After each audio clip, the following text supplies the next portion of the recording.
Hey YouTube, Dr. Decks here.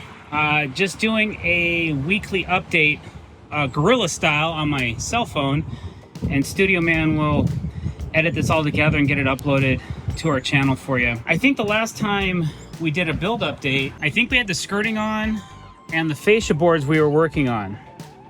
So all those are installed, Cortex and so on and so forth.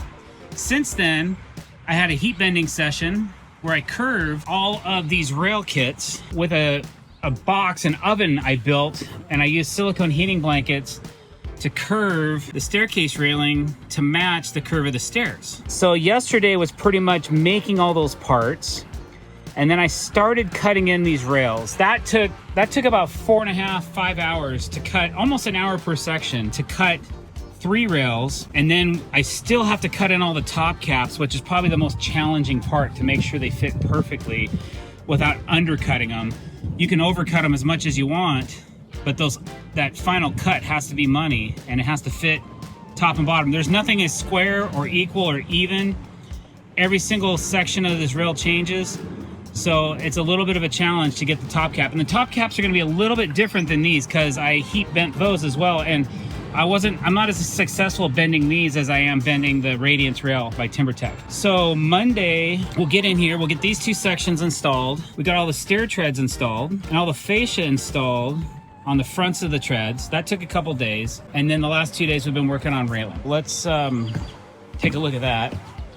So there's how the stairs look. There's basically a full width stair on this side of the staircase, and then over here it flares out to about 16.5 inches. Nice clean cuts all the way down, and over here as well.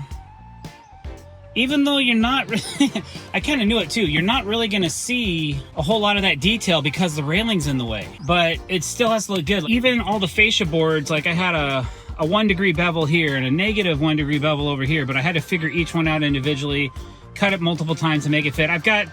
I have well over 1,000 cuts in this staircase. I venture to say closer to 2,000 so far, but I didn't keep count obviously, but yeah. So it's just a really nice set of stairs.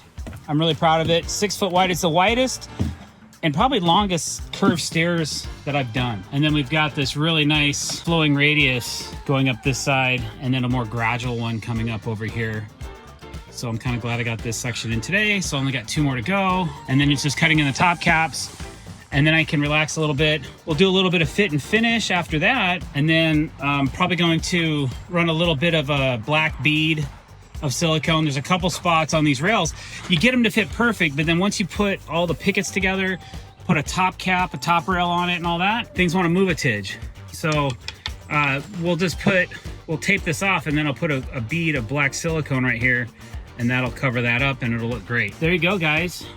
That's your matching TimberTech Radiance rail, curved staircase rail.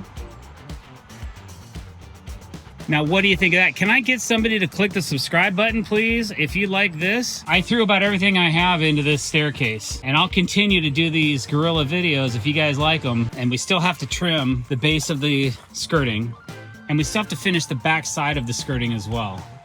So this staircase is going to be fully skirted, trimmed out, locked and loaded, so on and so forth. So anyway, got a question or a comment, leave it below, guys. Click subscribe. Don't forget to follow, and appreciate you coming to our channel. All right, talk soon. Over and out.